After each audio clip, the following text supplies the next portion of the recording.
To help elucidate the links between those who serve this country at the highest levels and those who dangle off the furthest edges of human experience, this is Neon Galactic, a podcast produced by PBS affiliate Key TV in Northern California.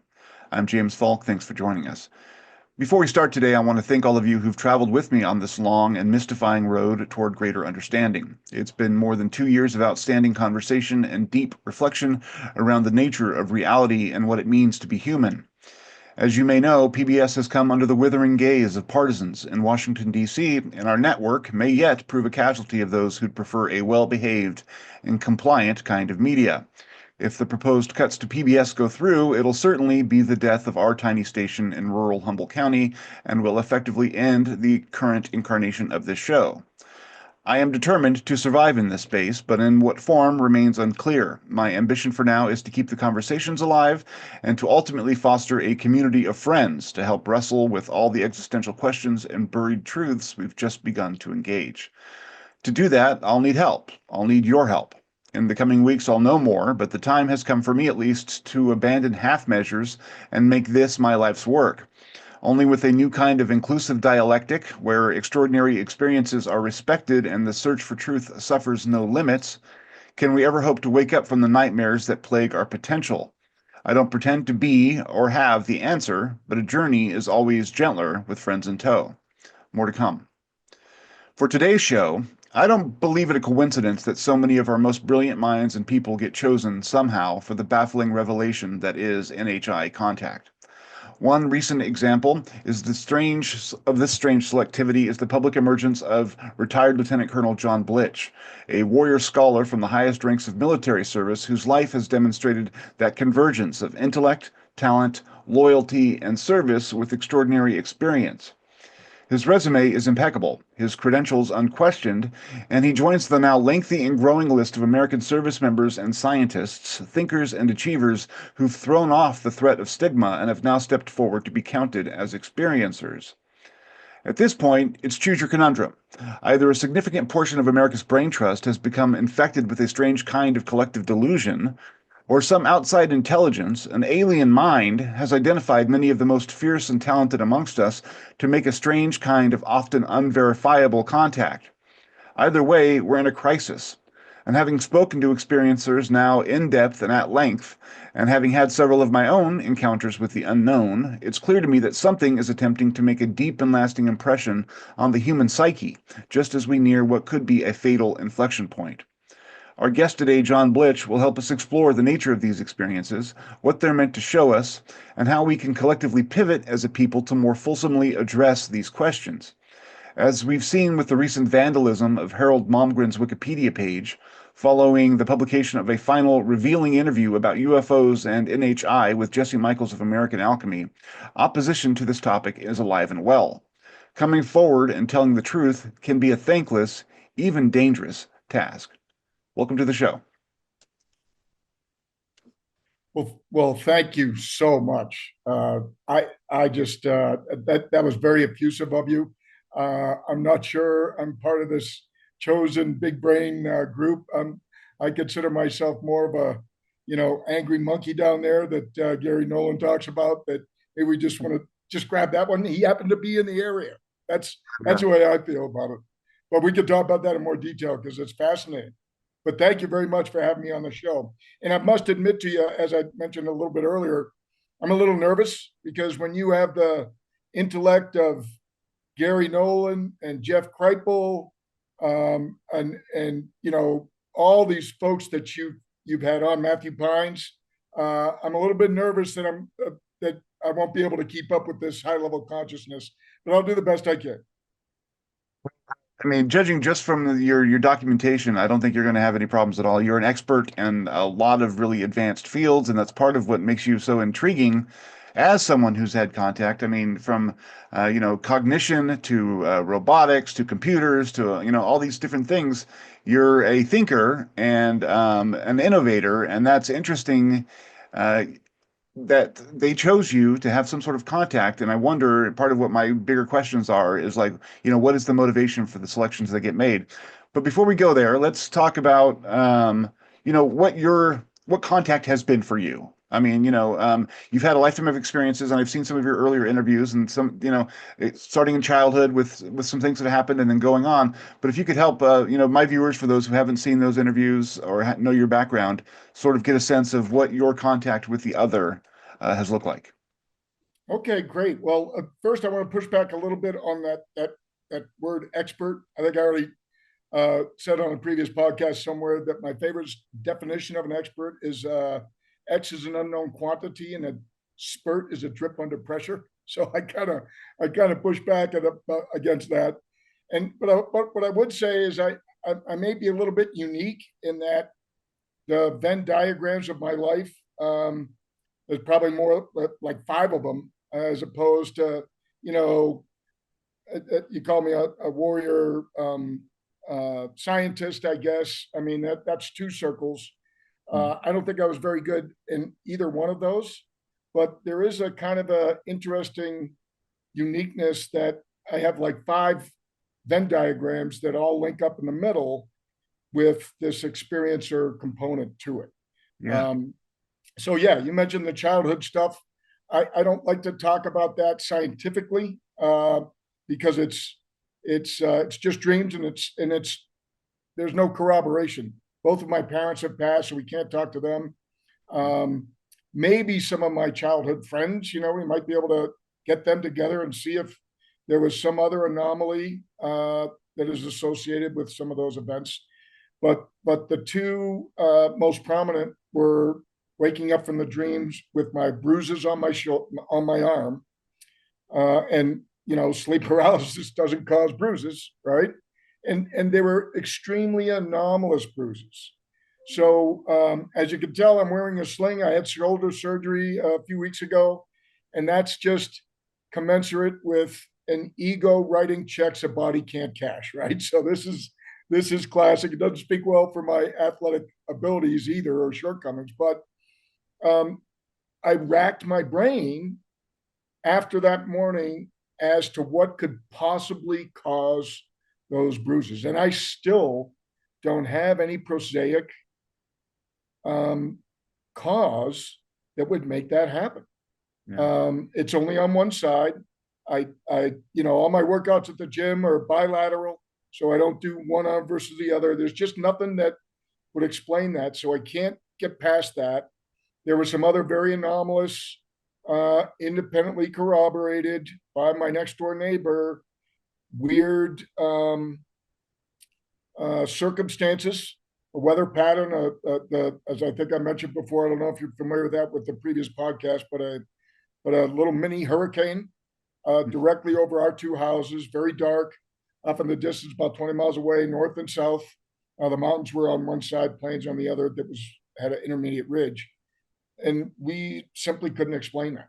And so those were independent, relatively independent components of that experience, as well as the mountain bike ride, and then this associated dream with this large bug thing. And now I guess I'm known as the mantis guy out on the internet out there. Certainly wasn't something that I was looking forward to, but in helping Jake and helping verify his situation, I told that story to him and his team. And I don't know, I've never asked Jake as to what relative impact that was in convincing him and his guys to come forward, but they did. So it obviously didn't dissuade them from it. So maybe there was a role. But those are the main two things: the mountain bike ride with missing time, and then so that was in 1995, and then the wake up with the bruises was in 2013. But all the rest of those childhood experiences were in early 60s. And so there may be some relative correlation there with Betty and Barty Hill, because we used to camp up in that same exact area. I drove up and down that. My dad and mom were both professors in the Boston area. My dad was at MIT. My mom was at Northeastern University. And we used to go up and camp up in the White Mountains to get away. I think I think I had climbed Mount Washington, 5 times before, before I even got into high school. So we were up there a lot. Yeah. And so I still kind of process that in terms of what you just mentioned. Were we chosen because of some, this white matter um, finding that Gary has talked about? Was that a result of our experience with them?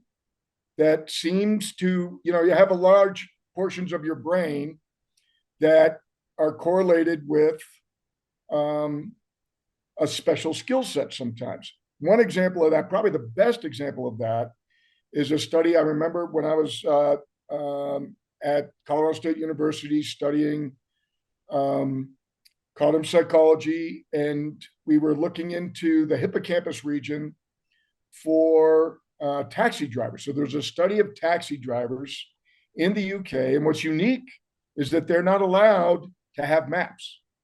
So it's really interesting, and they have to memorize the routes. And part of their certification, getting a taxi driver license, is you literally have to have a map in your head of all of London. And I just can't imagine what that's Yeah. like. But the neuroscience correlate of that was that they had a very large hippocampal region, and most of their, I don't like the term all, but the vast majority of those participants in that study that were all cab drivers had enlarged memory networks. And so that was a consequence of their profession. And so I don't think anybody put them in a scanner before they became Right. taxi He'll drivers. be a good one, right? I mean, like Right. to, yeah, to screen him out. Because we didn't have scanners at that point. At least Yeah. not that they were only in a clinical setting and very few and far between.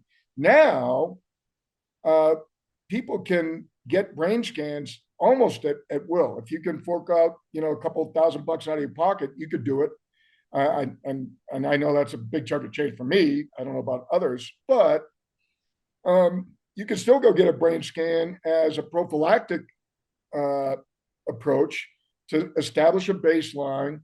For example, if dementia or Alzheimer's runs in your family history, I mean, you can use that when you go to a doctor to get a baseline scan.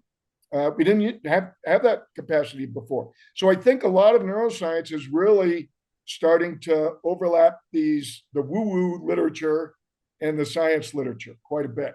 So I'm not sure, I talked about this with many of my nuclear experiencer buddies, and our consensus was we just don't know. We don't know if we were taken because of our proximity to nuclear weapons, or whether we were groomed or nudged or kind of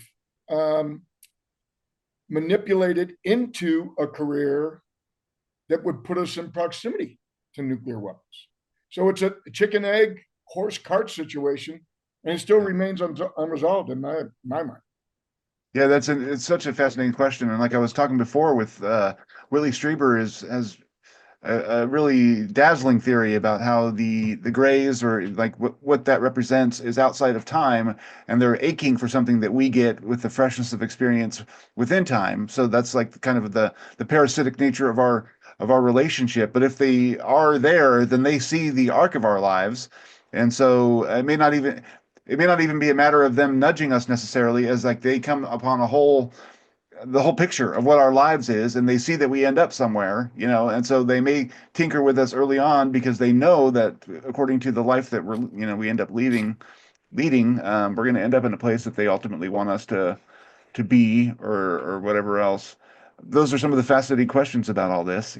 Yeah, yeah. So that brings me to longitudinal studies, right? So Uh, when in the psychology world, and in a lot of biology and genetic experiments, you do this longitudinal study throughout a participant's lifetime. mhm. And so our lifetimes are roughly 75 years, give or take a little.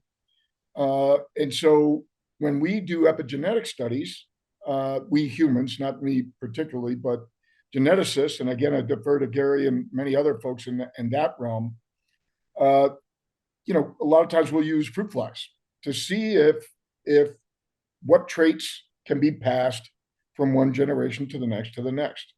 And so, Bible, if you consider that a history book and discussion of lifetimes that lasted 900 years to 1,000 years, and then all of a sudden we're shortened. Maybe there was a geological event. I'm not sure why.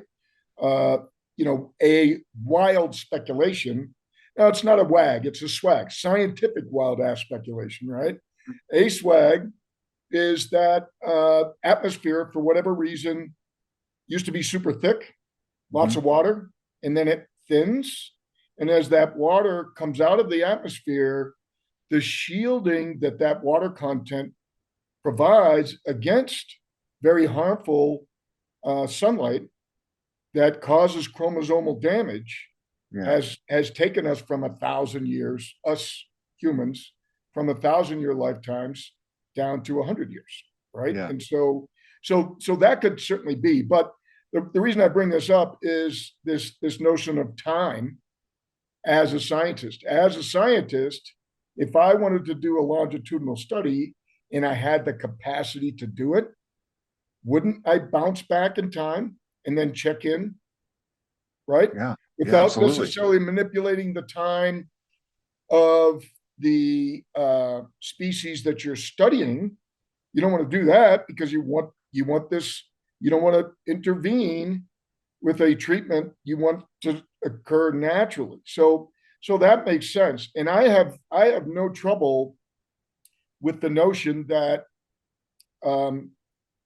the capacity to develop enough power, because that's the long pull in the tent, that is the bottleneck, that is the choke point. We know theoretically, and my dad and I used to talk about this quite a bit. He was an aerospace physicist as well. There is nothing that prevents us from warping time and skipping across a warped space-time fabric, if you will, or cutting across dimensions in the middle of that. It's only a matter of having enough power to bring these two closer, Yeah. right? So Mhm. if you can do faster than light travel by warping so that you can make that jump, it makes sense. If you're bending space, you're bending time. That Exactly. is in deference to Einstein's huge contribution to humanity. So that makes sense to me. Yeah. And if they can do it, reproducibly, like, at any point that they want to conveniently, then those kinds of longitudinal studies may well be what we're seeing with the people who report lifetimes of experience. It's like they find, for whatever reason, they center in on someone, whether it's proximity or because of something about that person's situation or genetics, who knows. But the ability to sort of traverse the various years of their life seems like something that's well within their capability. So that brings me to the question for you. How would you say that contact has shaped your life? And I mean, you're obviously now more publicly an experiencer, and you've kind of, come out as an advocate for folks in the military who've had experiences, and I think that you've taken on a leadership role. So there's an arc that's still being completed in your life in terms of your experience. I mean, maybe even try to game that out in terms of what do you think if all of those experiences have shaped and directed your life in a certain direction. Where do you see that headed? And do you think that somehow that could be the reason why you were contacted? Yeah. So as I mentioned, my new brothers and I have discussed this around the horn, especially with regards to nuclear weapons. I've talked before about my epiphany as an artilleryman, uh, where I suddenly realized that not only were our weapons killing folks within the same country, same culture, Hmm. same language, and I'm practicing launching nuclear cannonballs into East Germany from West Germany. But then, and I don't know how it came about. I was just, the clouds had parted. It was bitterly cold blizzard, and just a pristine environment until your gaze goes down from the mountaintops and you realize, my God, each one of those cannons has the capacity to launch a nuclear weapon. And it's not only launching geographically, it's launching into the future. And so to bring this discussion of time back around, that really shook me up because I Yeah. suddenly realized that this projectile, it was a 155 self-propelled howitzer projectile, weighed about 100 pounds, maybe a little bit more with the nuclear warhead on there. This thing is reaching into the future of their kids, Oh of yeah. their Yeah. grandkids. We are poisoning that portion of Europe for, you look at the half-life, hundreds of years. And so that was a huge wake-up call for me. And I felt desperate to get the hell out of nuclear weapons. And I'd always wanted to be an astronaut growing up, blah, blah, blah, just like the Apollo generation, right? Who Yeah. didn't want to be Neil Armstrong? Yeah. I Yeah. remember my dad feeding me Kool-Aid, uh, making me stay up and watching that, grainy black and white event on TV in 1969. It was very, very compelling. But anyway, so that was a prominent right hand turn. Now, to my knowledge, I don't have any correlation between that and exposure of my childhood dreams. I had one kind of weird event that surrounded that. But because it was just me, and actually there was some independent corroboration that I've reached out to a couple other folks in my battery, in my Yeah. military colleagues, but it's a dry hole so far. So I'll hold off on commenting on that any further. But what I will say is, after that mountain bike ride, my thesis took a strong right hand turn. And instead of developing this beach ball fiducial target to aid in,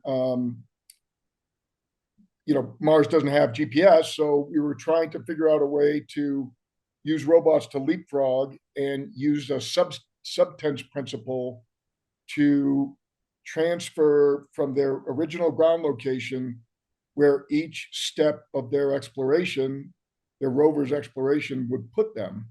Yeah. And after I got back from Oklahoma City, super strong right hand turn into rescue robotics, into trying to develop little robots to go deep into the rubble to pull folks out from a disaster. So I was on the ground in Oklahoma City the day after the Oklahoma City bombing. Same thing happened at the World Trade Center, and that was a Uh, very deep emotional thing. I And bet. And we're I got to coming up on admit, an anniversary right say that now. So again. we're on the anniversary right now, right? Right, Close. that's where I was last week. I was in Yeah. Oklahoma Yeah. City last week, and I'm sorry that you went through that, man. I imagine that was really deeply impactful and painful. well, and I for what it was this is the 30th anniversary, 30 years. I just pushed that down. It's what we do, right? And we're trained to do that militarily. Yeah. I've seen horrific things in uniform. Uh, you know, hands laying out in the middle of the streets, things along those lines. But what was so impactful of the lady in the purple dress, and this is in my robotics book that is still under DOPSA review, and I'm furious about that, but such is life. Because I'm talking about stuff in the late 90s. So we're already past the 25-year mandatory review for security classification. So None of that stuff is natively classified, right? Like, I know. So yes. it's just, again, some of those circles where I was assigned at Special Operations Command and DARPA Yeah. Yeah. and, Air Force Research Lab. So each one of those components gets their input, and it's frustrating. But anyway, so the what made that event particularly stressful for me was the innocence. Right? This is not combat. There's nobody taking hostages. And here's this lady who's impaled in this, and So she just came to work that day, and it happened to be in the same region where the child care center was when Timothy McVeigh uh, detonated that bomb. So those kids that and her, that really that really bothered me enormously. So what I can't say is that the reason why I took that right hand turn into rescue robots was because of my mountain bike bug event, or it was the Oklahoma City bomb. But it was a major right hand turn in my career for sure. Yeah. Now, did that come? I mean, so what years were you working with the artillery in Germany and having these doubts or questions about what was the destructive power of it? Okay. So I went into artillery when I graduated from West Point in 1981. Okay. This epiphany happened, I want to say 84, 85, but I just had a fascinating long discussion, and I've been a big fan of his work for quite some time, Dr. John Brandenburg, who has published several books about his very, very compelling, in my opinion. Mars theory, right? Say that again. Mars. He's has a theory about Mars, doesn't Death he? on Mars. Yeah, yeah, exactly. Yeah, yeah. Go Yeah, ahead and though. Sorry. so his study, and so as a new guy myself, and as after I got back from Europe, I ended up becoming a nuclear target analyst. It's one of those classes where it's all in the skiff. You go in and you become a mushroom for 5 weeks, and all you do is study nuclear effects and targeting and all the rest of the stuff. So he didn't know that I had that background, but he talks about in this recent lecture about 3 weeks ago that he and the entire group that he was with at Sandian Laboratory back in '83, he was talking about this huge exercise that was held in Germany or in Europe, during which he claims that we were closer to nuclear war with the Soviet Union than we were in 1962 in the October in the Cuban Missile Crisis. Yeah, And yeah, that shook me up because I was there yeah. during that exercise, and Yeah. I remember it freaking a lot of us out. And my girlfriend at the time quickly became my fiance because of all the pressure. And I'll never forget it. She had was denied a NEO. She was denied non-combatant evacuation operations access. So she was supposed. It was a drill. She was supposed to get on this bus to ride all the way to Frankfurt, Germany, and practice getting out of Europe because the balloon had gone up, and we were going to be at war. And Yeah. so she had this letter. Oh, no, she didn't have a letter. She had nothing to allow her to get on that bus, and it scared her, and she was just crying uncontrollably. And I think part of it was the fear, but the other part of it was what the wives in our concern would do was they would turn it into a fun vacation. It's kind of like a Yeah. snow day for kids, right? Sure. Yeah, I yeah. had this alert. All the DOD kids got to get on this bus and ride 2.5 hours.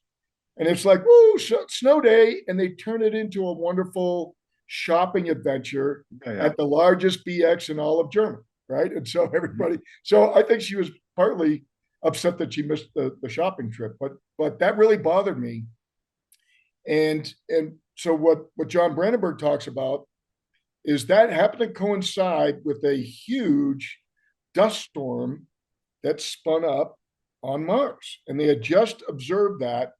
And so the overlap of those two Venn diagrams, this discovery that this planet that's about the closest to Earth as could be, not just in proximity, but also form, function, and background, et cetera. Mhm. And now we know water, Yeah. ocean, right, and rivers, and so that's been now well established. What quite a while over the last 3 decades. So anyway, what he was referring to was that the term he was giving me the etymology of the term nuclear winter, and he said it started at Sandia Labs, and that just blew me away. And he said it was a result of Able Archer, this big exercise that the Soviet Union assumed that all of our nuclear assets were deploying, and it was just an exercise, and we assured them it was just an exercise. But they, being a little bit paranoid, like we have become across the globe, Yeah. assumed this was it. The balloon's going up.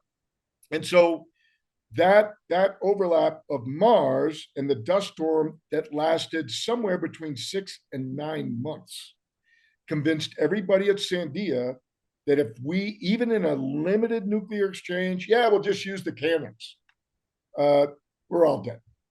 Yeah. Because that fallout, the circulation pattern around the northern hemisphere of the Earth was, now we have a model that we can extrapolate from on Mars, that within months, that nuclear fallout is everywhere.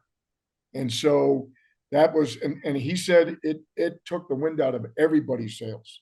The vast majority of folks that were involved in developing nuclear weapons just took vacation because they were coming to grips with this worldview that, oh my God, we're on the edge of extinction. So that one of that factors in the Drake equation, where you develop some sort of technology that can wipe you out, and you don't restrict it enough, and that ends your civilization. That's in the Drake equation. A lot of folks don't realize that, but sure, yeah. But yeah, so that was a long diatribe for a short question, but yeah, I wanted to get that in there in the context of time.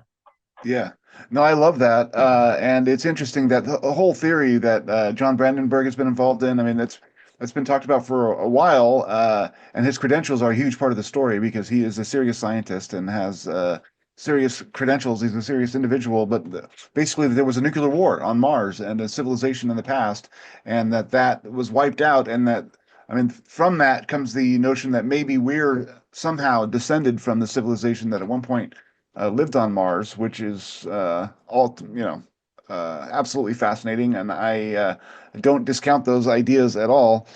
But when I was asking about your that epiphany you had, I'm interested because if we say that the alien, whatever it is, I say singular, but I mean, aliens have access to human consciousness at some point, does that epiphany you had single you out as someone that is, valuable to them in some respect in terms of your expertise and your thinking in regards to this destructive weapon? And if they want to, convince humanity to drop its fascination with these, weapons of mass destruction, maybe making selective contact with folks like yourself who are involved and intelligent and, bothered at some level by the, powder cake we're all sitting on, maybe that would be efficacious to sort of point to these people and sort of build a experiencer base.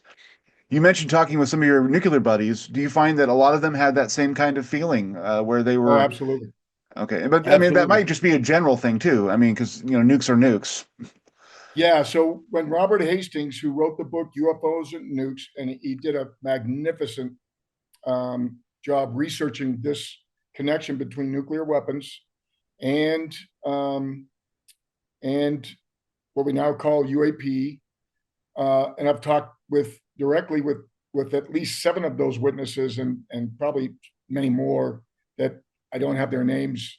I don't have their approval to use their names.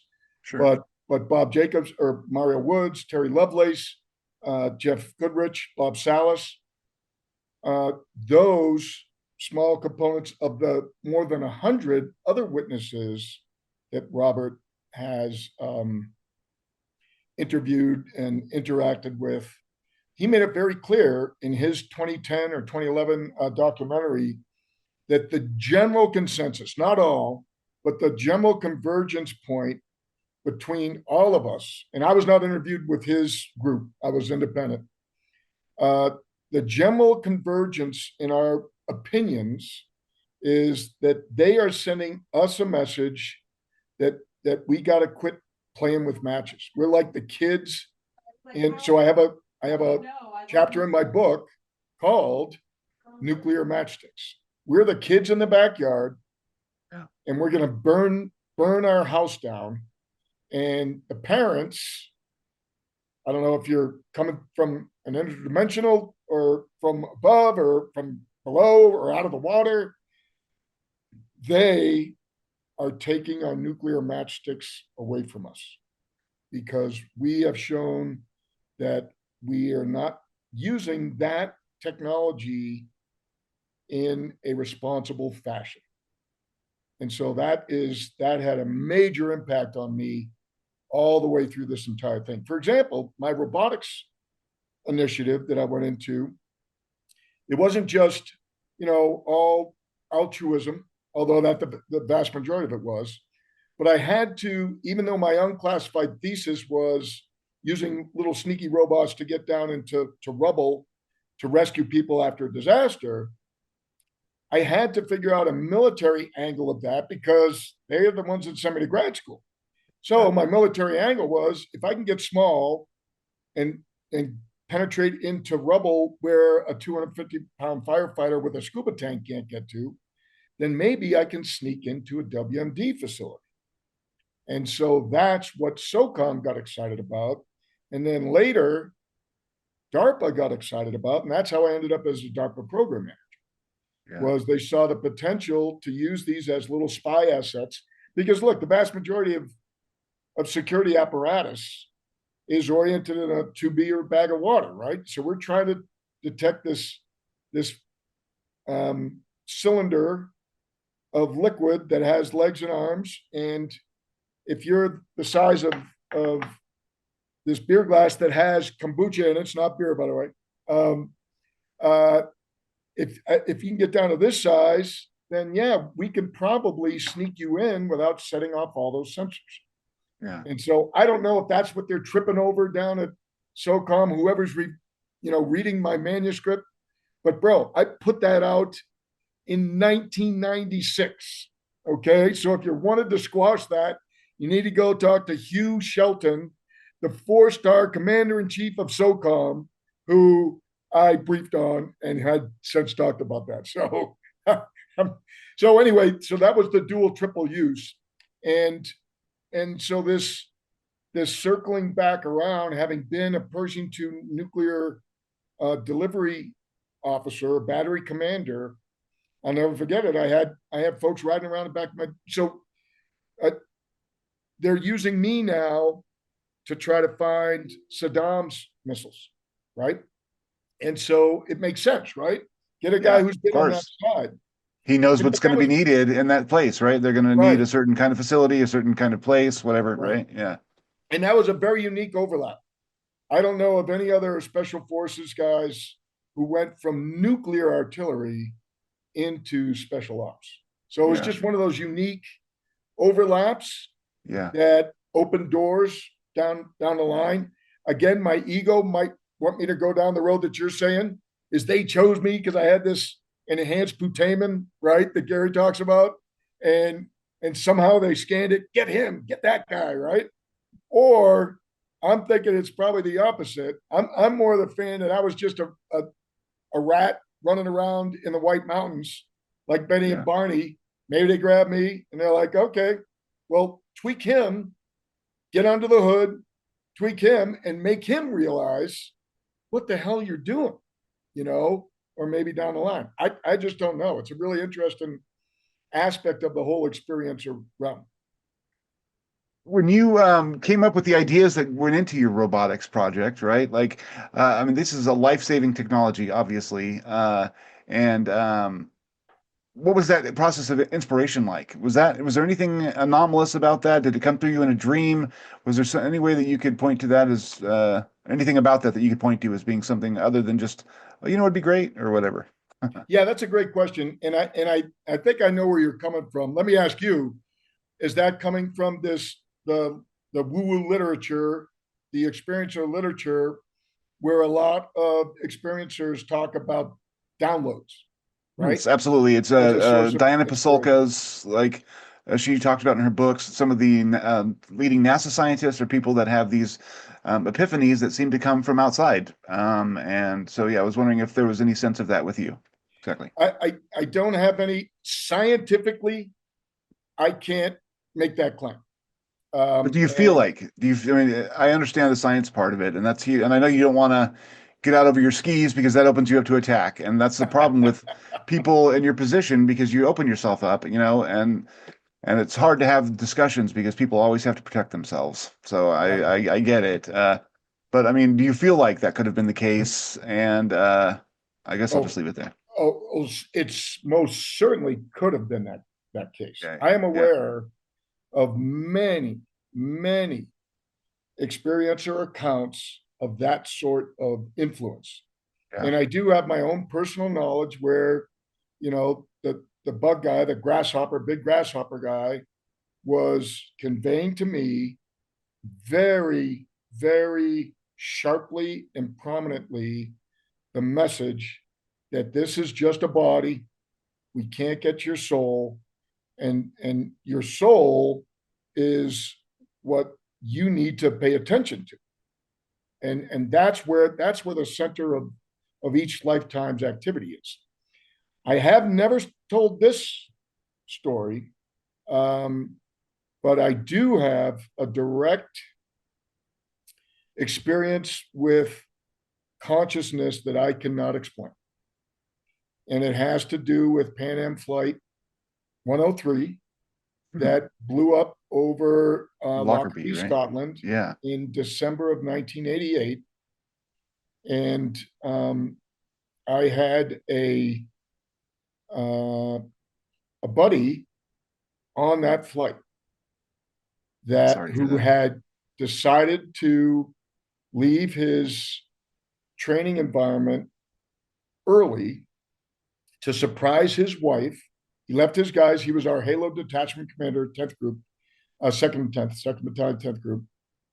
And or he might have been in third battalion. I'm not, no, I think he was at second. Yeah, he had to be second battalion. And so at the end of, so, the military can make anything that would normally be fun in a recreational sporting event environment.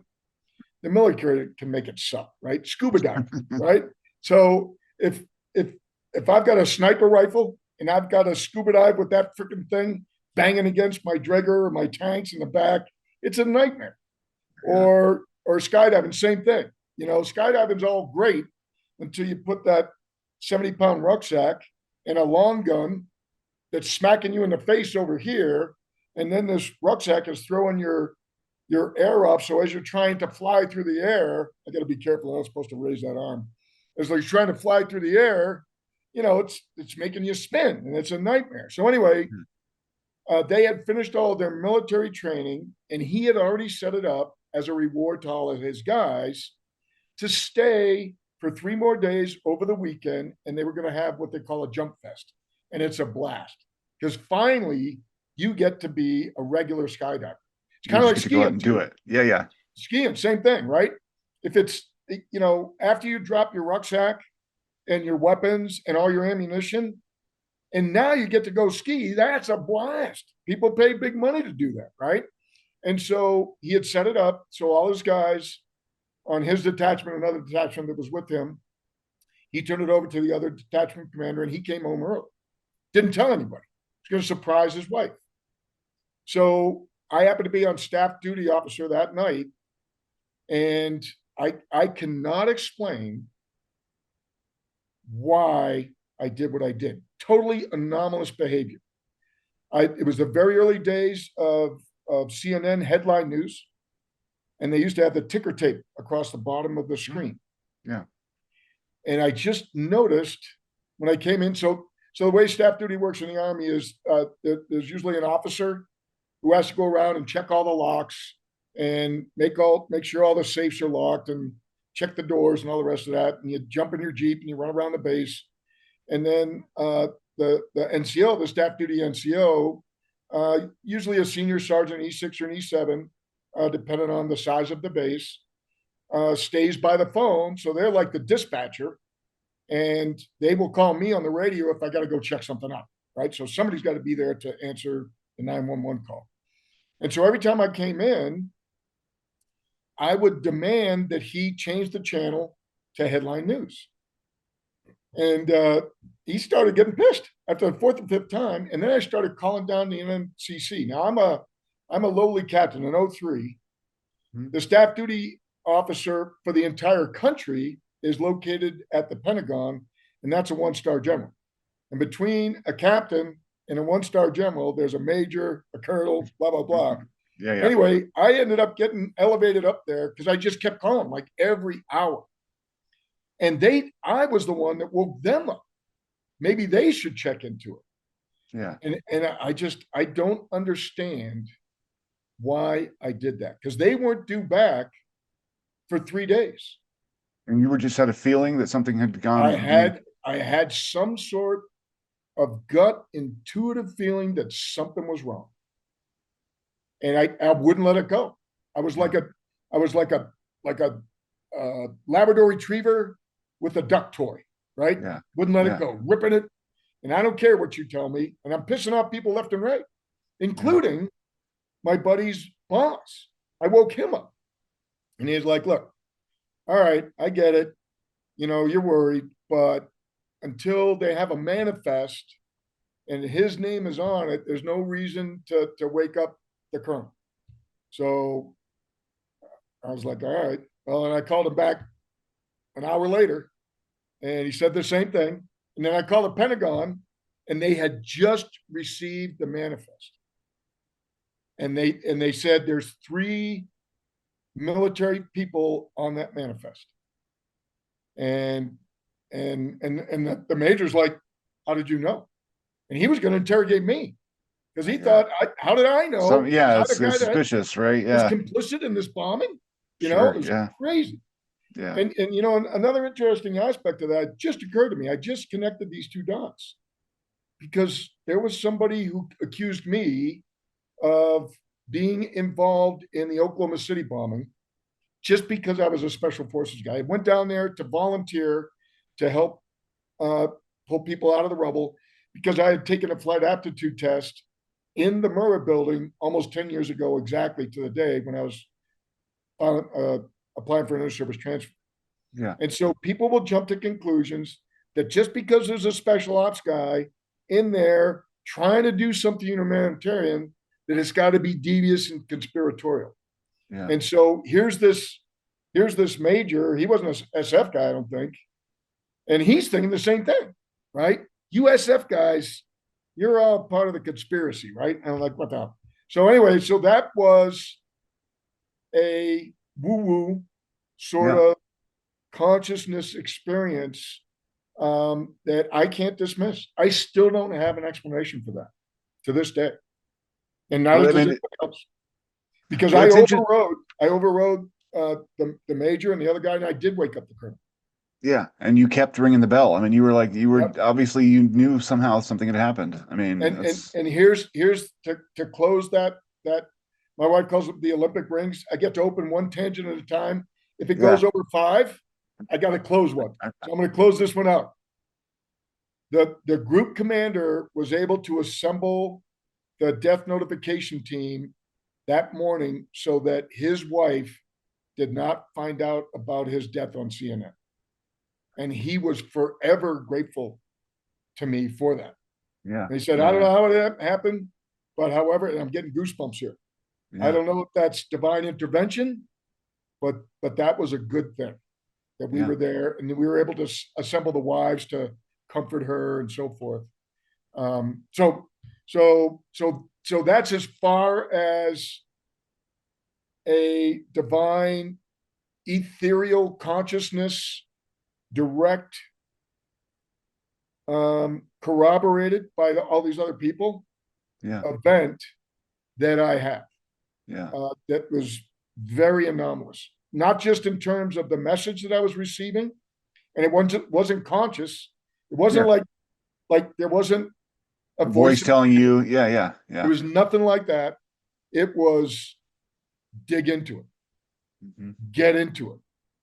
And the further I went, the more intense it became. It was weird as all get up. Yeah. I want to go back a little bit to where you had said that when you had your experience with the mantis being or the bug guy or whatever. Can you encapsulate for us what you brought out of that message that he was giving to you? I mean, he was talking like what do you think you learned in that exchange? And I mean, even over time, like maybe his communication was one thing, but then you drew lessons out of it later on. What did that amount to? Yeah, so immediately, well, I'll address this again from a behavioral science perspective. Okay. And this is something that kind of bothers me, is that up to this point, our national policy on UAPs and on the abduction phenomenon, it drives me insane. That it's been driven by physicists. Hmm. Okay, that ain't right. I know, I dabble a little bit. I took physics at West Point, so I Yeah. know the basics, but I don't go on national TV, trying to declare whether or not cold fusion is valid or not. So what the hell are these guys doing predicting that society is going to collapse? You have no better perspective on that than the average Joe. As a behavioral scientist, as a cognitive scientist, guys like Don Derry, they ought to have the voice on whether or not this disclosure, I vehemently disagree with the notion of catastrophic disclosure. And The humanity can't handle the message, basically, yeah, right? Yeah. I do agree that the Robertson panel in 1952 made this suggestion, yeah, keep it under wraps for now, that maybe society back then couldn't handle. But now, post internet, we have gone from children to rebellious teenagers. Yeah. And I know, as a parent of two rebellious young ladies, that the worst thing you could do is tell a rebellious teenager you can't handle the truth or you don't deserve the truth. Because in 1 month after graduation, they're out of there and they're going to go do it. No matter what the hell you said, they're going to do the exact opposite. Yeah, just So because you us, said it. yes, and that's what we're seeing right now. That's what we're in the middle of.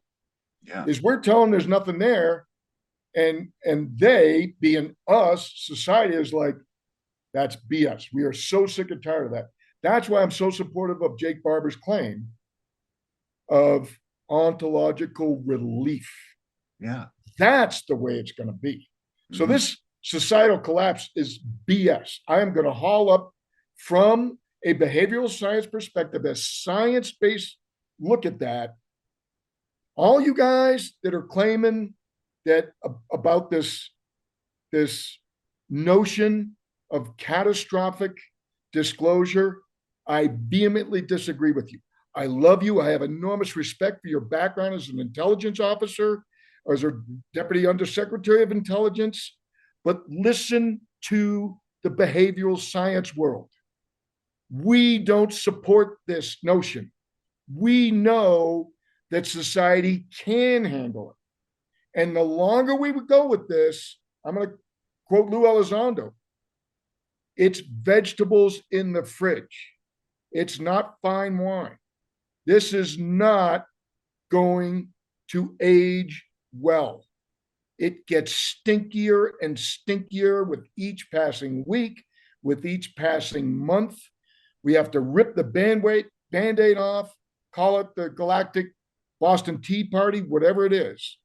And so I'm going to add to my, piled higher and deeper degree, right? And all this academic training that I've had in cognitive science from 2 master's degrees and a PhD in it, that we can handle it. But I'm going to augment that with another one of these Venn diagrams, being at ground zero with 3 huge disasters: the Oklahoma City bombing, the World Trade Center attacks, and Hurricane Katrina. I was at ground zero on all 3 of those, and I saw the exact opposite. I saw every single time, volunteers, a wave of volunteers that had to be kept out. That is a combination of direct personal experience with academic training to claim that it will be ontological relief, just like Jake Barber said. Yeah. And so that is the initial portion of that is what I got out of the Oklahoma City bomb, is that we can handle this. And we are going to rush in and we are going to help each other in the aftermath. Here's the other component that's so important right now. It unifies us. It was a unification I saw at Oklahoma City. And we all know it was a unification that happened after 9/11, right? There was a lot of squabbling, after the Bush administration came in and we had the hanging chads, remember, with that election? Yeah. And everybody got on board for the next 20 years or so, like it or not, that there was unity after that. Mm-hmm. But so we're missing the potential for this subject to unite us. And never mind blue, red, left, right, up, down. There's a Unitarian component of this thing, a cohesive potential that we are squandering right now. Absolutely. And it's recognizing the commonality between me and you, not the division, right? That you're dressed different than me, that your color of your skin is different than me. That is all ridiculous when you compare us to this big bug guy, right? Mm-hmm. Yeah. That may or may not have been. I thought he was benevolent. It didn't feel like it at the time. Yeah. It did. It's just like my high school football coach. He had a big freaking. It wasn't a baseball bat. He got a big log from the woods, and he would go around and bang us in the head, right, to get our attention. Yeah. And you're terrified that you're going to get hit in the head by the guy. So it's terrifying at the time, but there's a lesson to be learned. So what I felt like, I've said this before, but I'll repeat it again because it's a very important message. Yeah. And I felt like because I had just come out of 5 command tours as a warrior, that they had to treat me with violence. It was a necessary thing to give me that mental imagery of ripping my flesh and so forth. They had to use that to get my soul's attention at a very basic level as to what's going on. And so that was what I consciously took from it. And I guess both consciously and subconsciously, my wife and daughters, again, it's this anomalous behavior. I go into this mode where you will not kill flies in this house. You will not kill spiders in this house. You come get me, and I will escort the spider out of the house. No more killing insects, which is just weird as all get up, right? What the hell? Yeah.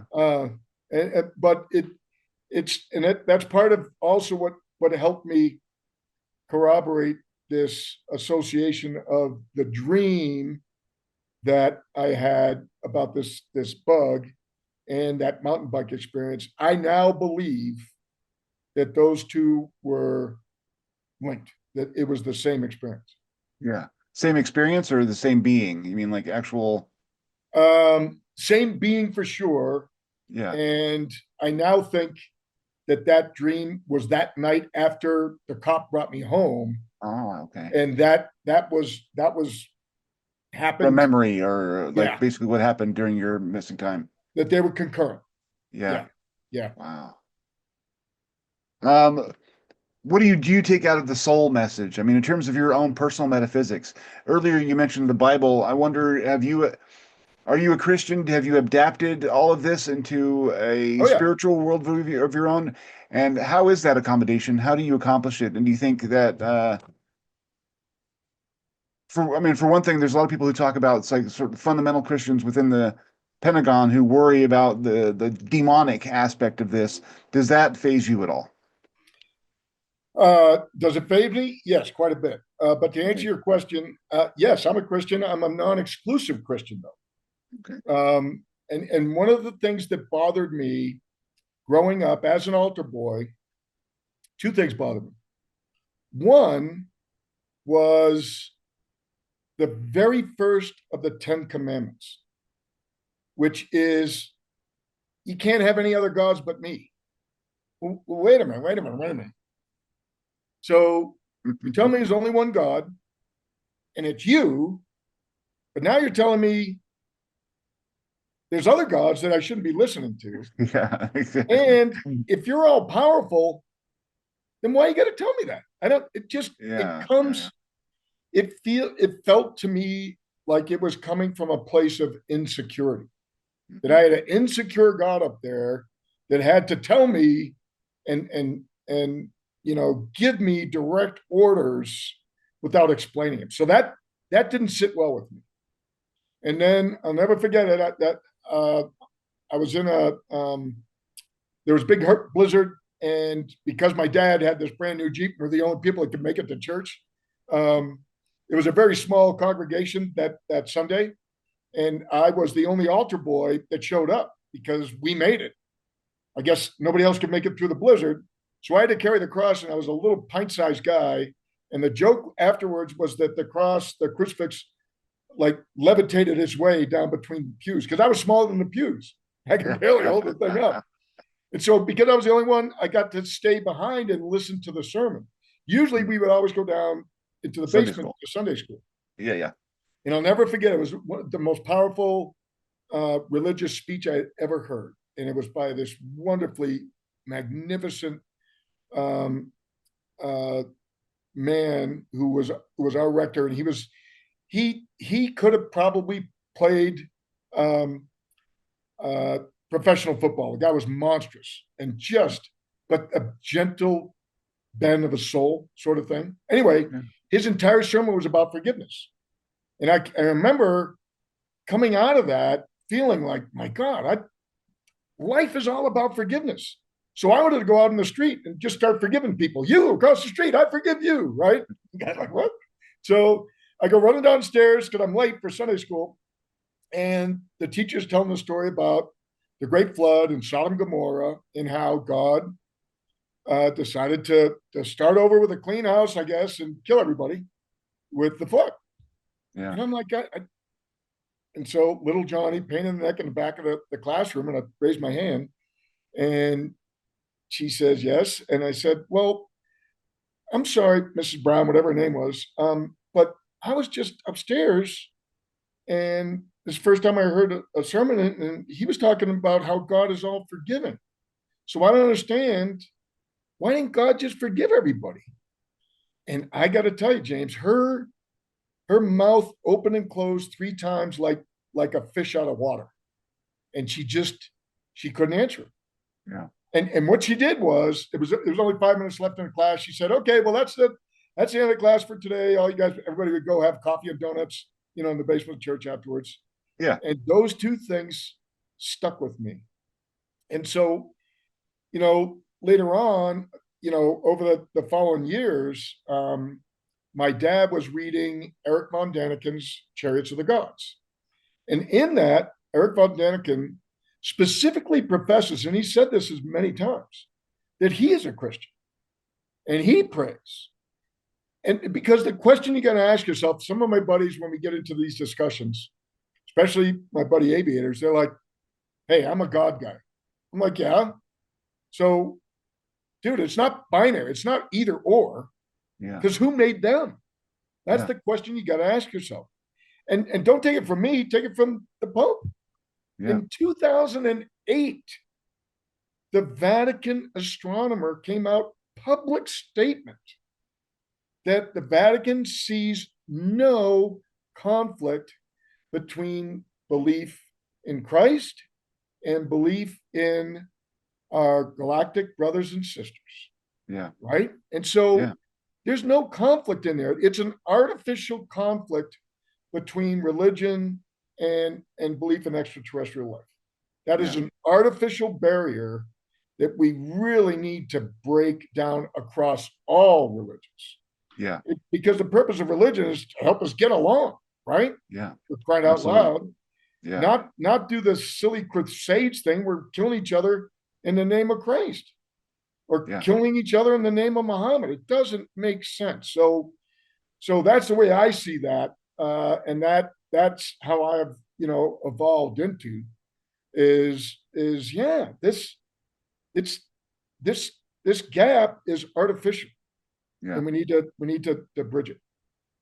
Yeah, I mean that seems like where a lot of this demonic kind of notion comes from is that people have glommed onto a particular interpretation of the Bible and their approach to theology, which is very exclusive. I mean, in terms of like, either you believe A, B, and C, or you're going to be damned to hell for eternity. And they look at everything through that lens, and so things that they don't understand become, I mean, literally demonized and just figuratively demonized, but it's a way that they can approach the world, and those people have some significant power, perhaps within the Pentagon. But I'm one who used to reject religious messaging and ideology, but the more I've been into this topic, the more I see that they are kind of pointing at some of the same things, and that there is a deep connection between what God and consciousness may be and what we're encountering in some ways. And where one begins and where the other ends, it's impossible for us to know from our perspective, but there are deep messages coming through that can help us transform out of this. I mean, I say sinful, but like self-loving, self-pursuing kind of constant selfishness that we have operationalized into our society, and I think that that's what all the religious teachings have been trying to get us to do. Yeah, you know, um, so in my delusion of grandeur, if I ever get on the stage with Diana Solka down the line, or if we ever have a conversation, I would love to chat with her about that aspect, because her work is so important in trying to overcome this. And I know, you had a little bit of that discussion with Jeff Kripal as well. And I really want to, engage with both of them as to the overlap of that with the quote abduction and experiencer side of things, because it's part of this potential to unite that we're missing the boat on. We, Absolutely. we cannot let religious division counter the potential for unity with this subject. Yeah. And to have all the angry monkeys, at least have the angry monkeys resolve their differences on this planet, Yeah. right? Mhm. Now, there may be those out there Exactly that right. that don't want us united. Yeah, it's They it's want hard to to keep us. know what. Yeah, Yeah, it could be this metaphysical thing, and there could be angry monkeys on other planets. It and could be. yes, and so you can imagine. I could see a logical mechanism to do sort of a special operations insurgency operation Mhm. along the lines of the Tower of Babel, right? Your mission is to parachute behind enemy lines and divide that country up so that the evil Soviet Union doesn't take over, this Central South American country. We were trained to do that when I Mhm. was in special forces. We did that all the Yeah, time. And yeah, so you can imagine if somebody is afraid of the angry monkeys getting together and developing technology, not on a linear curve, but an exponential one, which seems kind of like our path right now. yeah, I could see them wanting to break us up, right? And keep us fighting each other so that we don't carry it out into the cosmos and become the Klingons, right?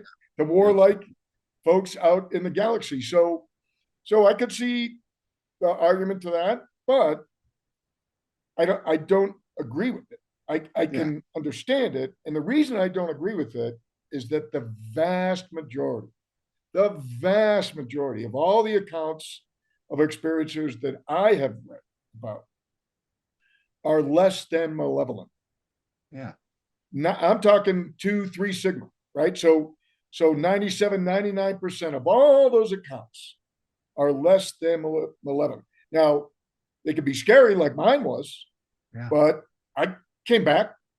I ended up still having a relatively very full life. I'm still loving life. Yeah. And a lot of us, once we get over that terrifying initial threshold of the encounter, um, we do that, and we with wisdom, with age comes wisdom, and we look back on it. I look back on it kind of like high school football coach shaking me, got to get my attention. Go down. You got to come up as the cornerback, right? You got to cut off the pitch man. You Yeah. can't sit back there. But what if he passes? Never mind that. That's you got to rely on your buddies to go. So you need to use a little bit of violence to establish the lesson, Yeah. right? And sometimes you got to let the pain happen. So I've talked about this many times. I get the impression that Jake, that feeling of deep love, like Hmm. parental love and sadness Yeah. that coexisted in his And that interaction. experience with the feminine when he was hauling Yeah, the, yeah. yeah, that's me and my daughter. I told you 100 times, stay, don't touch the stove. All right, the 99th time, all right, let her do it. And then she ends up with a blister and screaming. I'm like, oh my God. And Yeah. I'm crying because of the pain that she had, but she had to go through it, Yeah. And it's so that's the impression I get from a lot of this interaction. But there's very little malevolent intent in any of those records. It's not zero. Yeah. I vehemently disagree with Stephen Greer and the folks who keep claiming that there's It's no all love bad and guys light. out there. Yeah. Yeah. It's all love and light. Yeah, that is that. Not only is it wrong, not only does that not connect the dots in the literature, and there is scientific literature out there that supports the abduction phenomenon, and Yeah. I call it the nuts and bolts. When you look at, so that's what part of my book is trying to establish.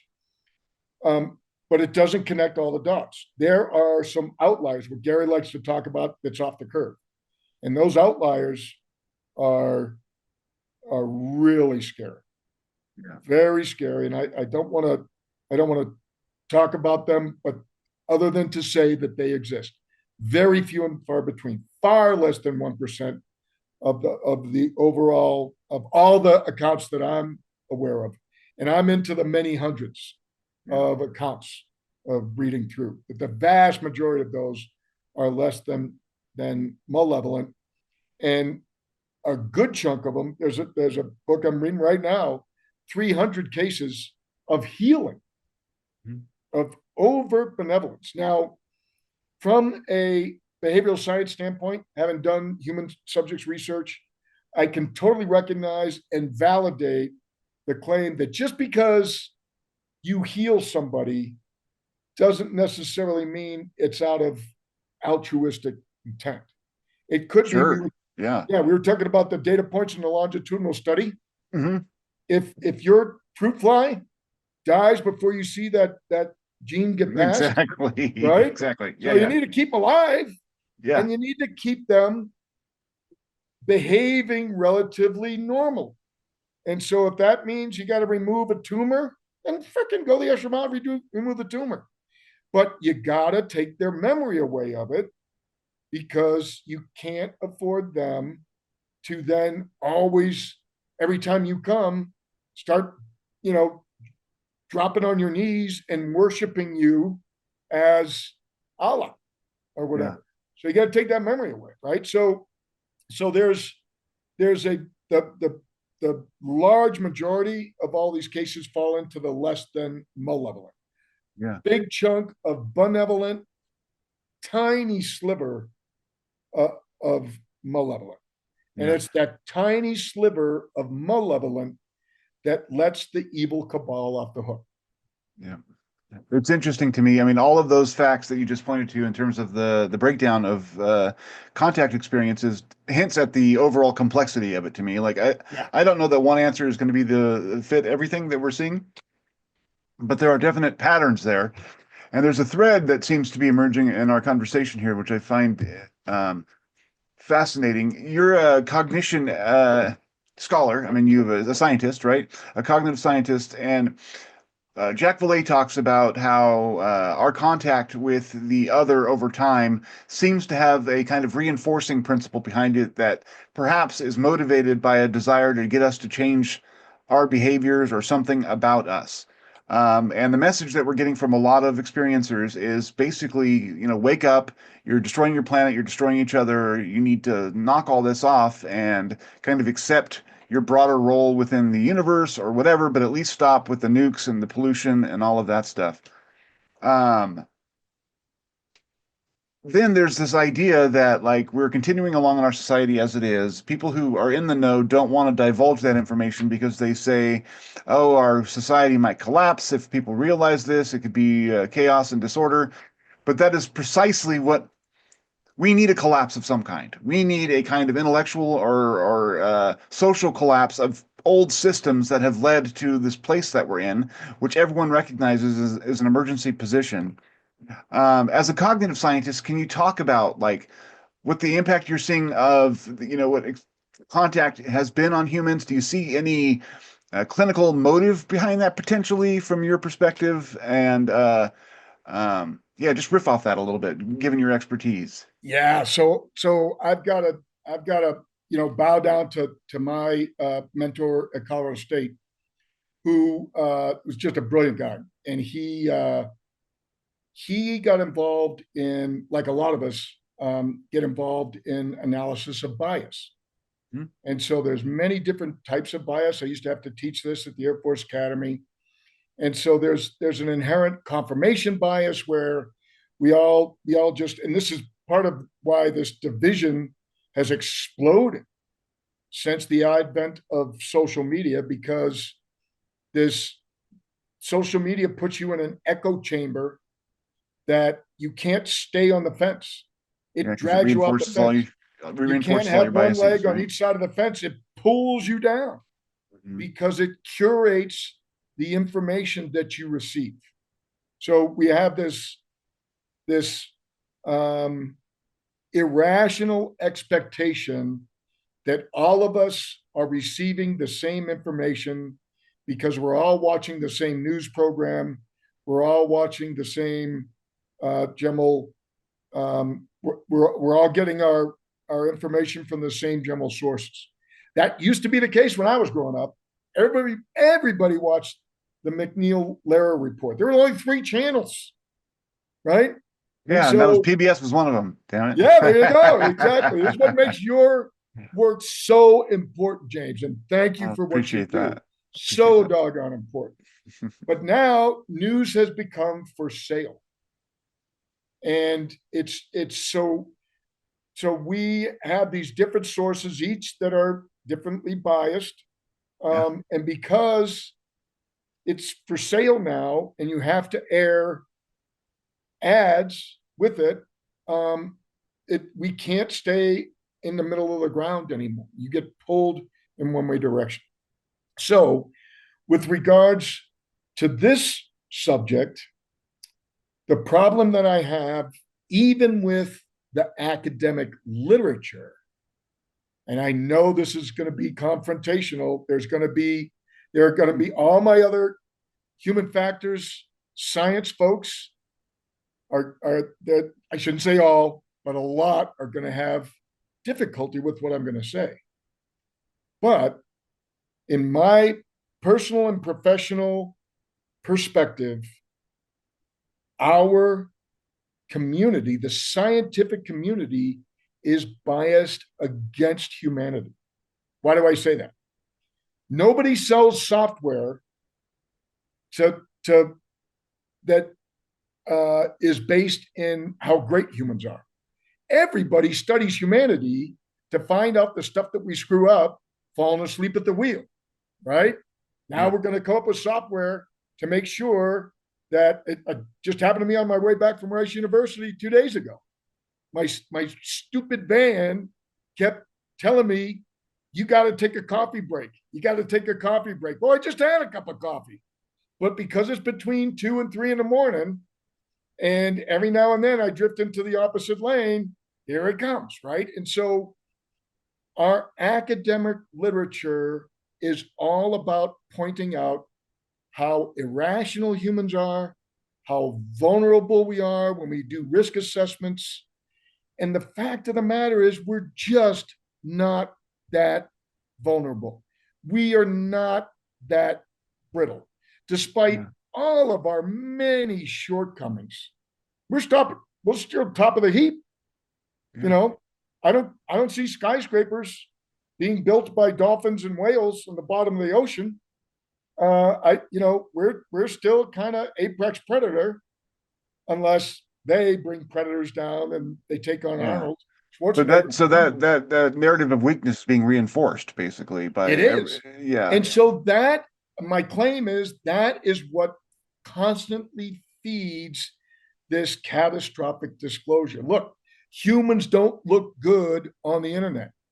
We don't Yeah. look good on YouTube. Look at all those fail, shows. I mean, everybody makes money picking on their fellow humans.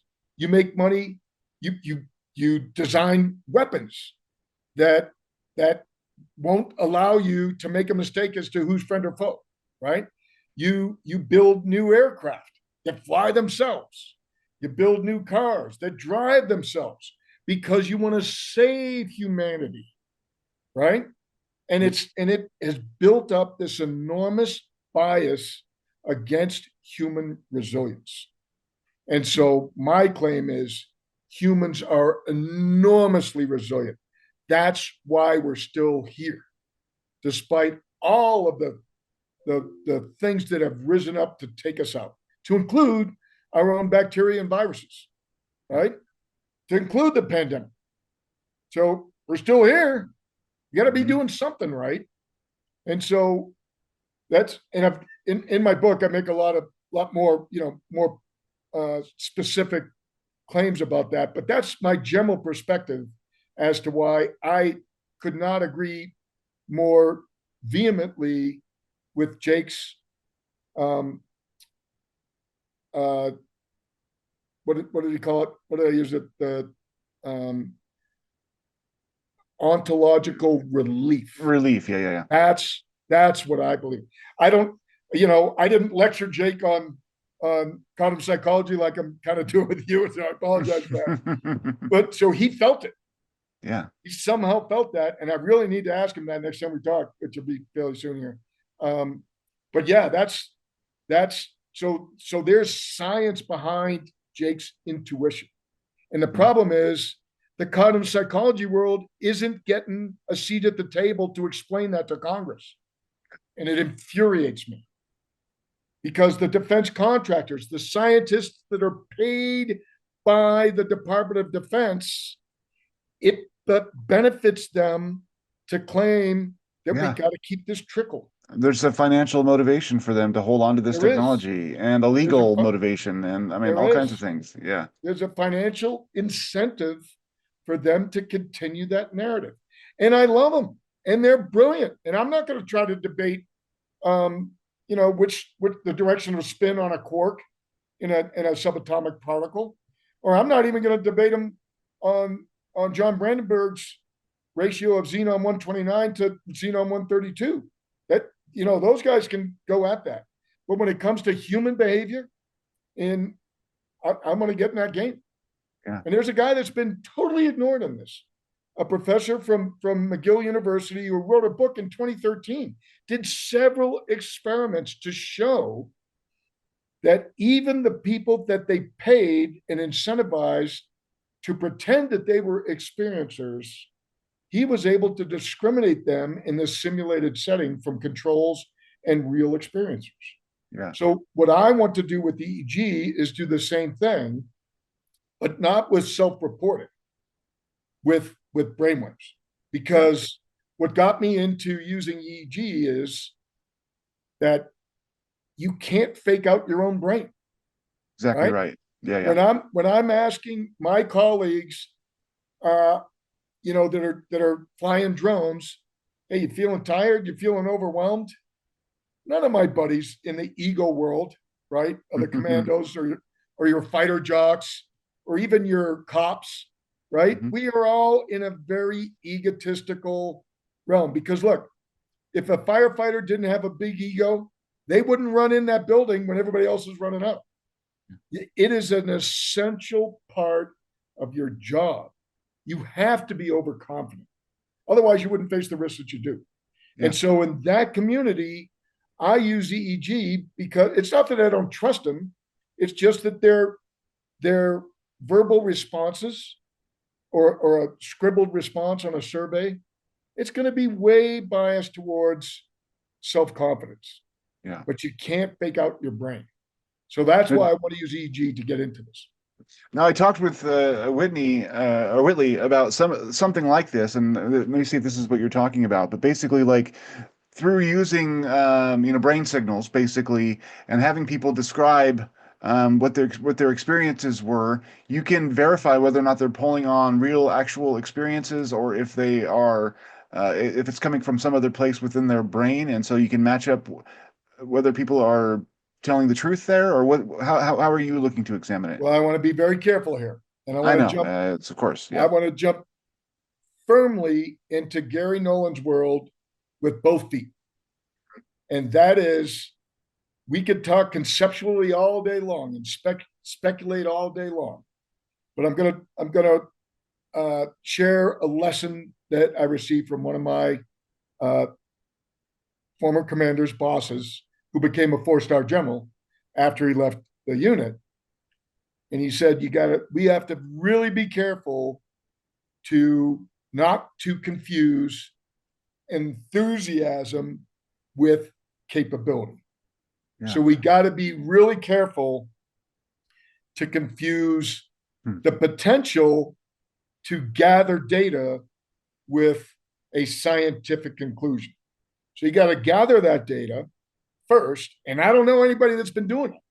Yeah. I'm not saying that they're not. I'm just saying I don't know of any. Mm-hmm. And part of that problem is that the government suppresses publication of this stuff. And so the United States government, for all I know, every time an experiencer, a military abductee, was brought into some laboratory, injected with sodium pentothal, like I know Terry Lovelace was. Yeah. Maybe they hooked EEG up to him and were able to determine whether or not they had PTSD for that. I don't know. But we know that they're suppressing stuff. And this is the problem with our current scientific method, because it is based on the false assumption, just like the Fermi paradox. It's based on the false assumption that nothing's being concealed. Mm-hmm. Problem with the Fermi paradox is it assumes that they want to be seen. Yeah. And that is a false assumption. I know from my own deceptive practices in behavioral science, it's just like the Heisenberg principle, the Hawthorne principle. If you're going to study apes in the jungle, you need a duck blind. Because as soon as they see you or smell your cologne, they're going to act different. They're not going to act in the way that you want to study. And if you're doing genetic experiments, if you're researching reproductive trends, they ain't going to behave the same way. So you have to use some sort of deception or concealment. Mm-hmm. And so this notion that everybody that gathers data shares it with the world, BS. That is not true. And so I don't know if anybody else has done EEG collection on experiencers, but I'm going to. Yeah. That's what I want to bring back into the game. And I will tell you that I am very thankful to Gary Nolan for giving me hope again, because I was a lousy scientist at the Air Force Research Lab, because that's what I wanted to do. But nobody, every time I kind of even hinted my 7 years there about ETs, it was laughable. I could not get anybody to even entertain the possibility of it. And that's where the root of all that pushback was always, dude, I'm a God guy. As if belief in God, belief in somehow Christ mutually exclusive, meant that you can't talk about ETs. Yeah. And that's the damage of that. So I have all the respect in the world for Whitley, but when it comes to rigorous science, Yeah. I don't think we've done that yet. Sure. And Yeah. so Yeah. we can talk about the potential all day long, but we got to get the data collected, and we got to get it published in a peer-reviewed journal article for not just society, who might or might not listen to this podcast, gets aware of it, but the science world. We shift the science world into that, and especially in the behavioral cognitive sciences. I need a body check. Half of my colleagues, more than half of my colleagues, folks, wake up. We're not as bad as you're pretending. We are resilient. And even though the bulk of this literature says that we're screwed up, we're we're still pretty good. Our Yeah. The heuristic approach to reasoning, even though it makes us vulnerable to being ripped off by the new car or the old car salesman or whatever, or the junk loan guys. There's been a lot of that since, that's where Nicholas Stilman and the Black Swan, all of these sources of bias. Despite all that, we're still pretty good. Yeah. And you know what?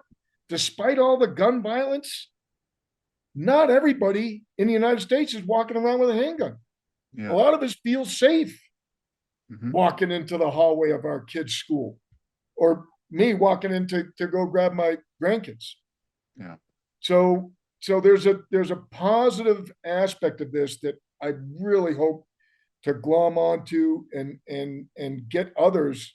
It's kind of like, rain is an anomaly.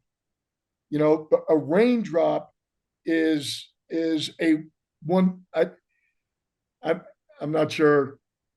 I got to be careful with my claims here, but it's an anomaly. And so for a raindrop to form, it's got those water molecules have to have a seed, right? So this is why we had cloud seeding with salt. And that's Yeah. why you got a lot of clouds on the coast, right? But not in the middle of the Atacama Desert, not in the middle of California desert, because all those rocky ridge lines scrape the water out of it. So what I want to do is I want to seed this positive aspect of humanity, that Yeah. we are resilient. We can handle this, and it will be a good event. Yes, there will be some disruption. Some people are going to struggle with it. There might even be a little bit of violence, maybe even a lot of violence. But on the whole, on the big picture, it is going to bring us back together, and we'll come out of it on the other end way better off than we are right now. Well, and it's like, well, what are the choices here? I mean, if we Yeah. don't make this leap or make this change, we're just going to continue bumbling the same way that we have, and that's leading us nowhere. Something has got to shift, and this is a way to start that shift from a nonviolent place. Whether or not it ends up with there being some kind of disruption that, it could be read as violent or actual violence or whatever, that's on us. But like, it doesn't have to be violent. It's just a fact, and we can discover that and then be forced to change our approach to being because of the nature of what's discovered. And that's um, if we don't do that, we're looking at likely extinction at this point. And that's Well, yes, and that's what's so frustrating to me, is that unlike any other issue, global warming, whatever you have, whatever other issue you have, or climate change, or any number of other issues on the political spectrum, this one issue has the potential to unite. yeah, And you see this with Lou and Dave and Carl. Even though I disagree with all those guys on the catastrophic disclosure thing, they all recognize that there is a bipartisan support for this. hmm And so let's take that and expand it. And when you realize that all of us angry monkeys down here on this planet have something in a lot in common compared to all the other beings out there, then let's focus on that. Focus on the commonality, not the differences. yeah. And that's what makes this so uniquely important. And I see us, we're fumbling that ball. We are squandering that opportunity. And I'm impatient as well. Let's rip it off and get this Get unity it going. going.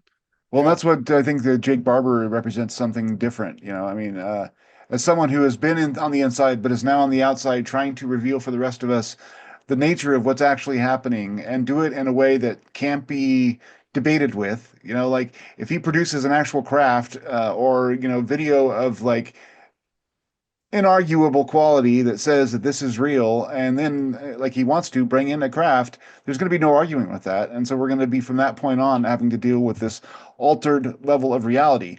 And the reason why, like you were saying, that this is an issue that can divide us, because the nature of whether or not we're alone penetrates deep down into each one of our sense of ourself, right? It's like beyond the politics and everything else. Are humans alone in the universe? That is such a fundamental question that it's interesting, and the answer to that question is profound, whether or not you lean one way or the other, and it kind of renders all those questions irrelevant, and that's really what we need right now. It's just like, bam, hit us over the head, like your mantis being. Where's the football coach, the cosmic thing to say, hey man, this is not a fucking joke anymore. Wake up. Yeah, Yeah. I we couldn't need agree with that. you more. That was well said. Yeah. The last question, I'm got 10 more minutes or so, but as a cognitive scientist, consciousness, have you given any thought to what you think the nature of consciousness Oh, is? absolutely. I've had a lot of folks on the show who think of consciousness as sort of like a field. Bernardo Kastrup is someone who has kind of that notion, and there's others, sort of idealists, I guess, in the philosophical approach. What are your thoughts in terms of what makes up consciousness? Is it something that's confined to human beings, or is it something broader than that? So maybe even a fundamental kind of force or presence in the universe. Yeah. So that's what a great question. And I've already hinted a little bit as to why I'm so open to it Mhm. um, in regards to my experience with Joe Curry. That was my buddy's name, by the way, Captain Joe Curry, Yeah, a 10 Special Forces Group, the guy in Lockerbie 103. yeah. And so that kind of cracked open my awareness that there might be something to that. My first wife, who passed in 2014, but she was a medium and classically trained. So she kind of dragged me into it, kicking and screaming a little bit. So those experiences, along with the bug uh, incident, if you want to call it that. But I keep talking about how the peer reviewed science literature and the experiencer literature are starting to overlap. That Venn diagram intersection getting wider. Telepathy tapes, Yes. big contribution to not just the data but the evidence for it. But I'll never forget it. I had attended another of my buddy's funerals, in the special ops community throughout this last couple of decades. There are just too many of them. And what I ended up doing is, I remember on a Discovery Channel, I was watching a documentary called Science of the Soul. And it started out with a kind of a macabre experiment with a scientist who was weighing people on their deathbed. And what he noticed consistently across all the people that he monitored, he was just in the operating room or in their hospital room when they passed. And he built a ultra sensitive scale that was underneath their bed as they were taking their last breaths. And he consistently measured a drop of 22 grams. Mhm. As soon as they stopped breathing and they went brain dead, Mhm. that scale across all these folks dropped by 22 grams. Now, over and above that, anesthesiologist, and it's a great documentary. I won't take you through the whole thing, but anesthesiologist notices that the microtubules inside each and every cell, sampling of those also noticed tremendous atrophy. So when the person was alive, those tubules are vibrant and well shaped, and then as soon as you extract the cells after death, those cells, those tubules are decrepit and they're starting to collapse. And so it's fascinating documentary. So that's what got me on this path to the science. Yeah. And then, to my surprise, was this the revelation in this documentary that that there are plenty of people that have studied this scientifically. 3,000 cases, just like James Leininger, a kid who has, as soon as he can speak, but even before he can speak, Yeah. he is giving behavior as if he was trapped in an airplane trying to get out, kicking at the windshield. And Yeah. then as he gets, you're probably aware of this, you're nodding, so I assume you're Yeah. familiar Yeah. I with love the this story. story, but yeah, go ahead, please. Yeah. And Yeah.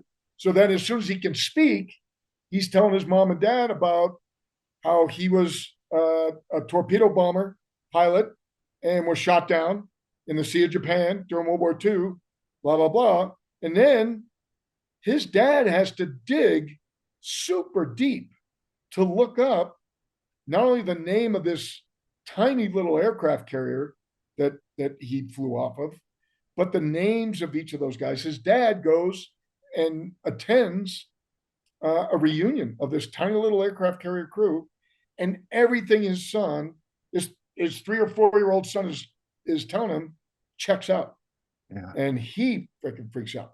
But there's a department at the University of Virginia um, that investigates this, and they have thousands of these cases. So that has brought me back around to start believing a lot of what my wife would tell me, and the John Edwards and the Tyler Henrys and the Teresa Caputos of the world, that there is this connection with folks on the other side, and reincarnation is real. And Yeah. so, and now you have the telepathy tapes coming out. So this is kind of a renaissance of awareness of these abilities. And I actually have had, even on military duty, and when I was dabbling in the hostage rescue world, I have direct evidence that the remote viewing program as a source of intelligence, absolutely spot on and valid. Mm. Absolutely. And so I'm coming from, again, 3 or 4 different places: cognitive science, Yeah. my own military experience, my personal experience with my wife, and this staff duty incident that I can't get past. Yeah. Over and above all the experiencer literature that is constantly so there's this convergence of all this data. Gary talks about, for him, the evidence is overwhelming. For me, the evidence is just as overwhelming for the existence, or the notion that we are in on the verge of being allowed into a galactic society that is teeming with life. Yeah. I am as open to that now, and as, I guess, biased or oriented in that belief system as I am in the belief in consciousness. But there is a dark side to it, Okay. and I haven't talked about this yet. But Yeah.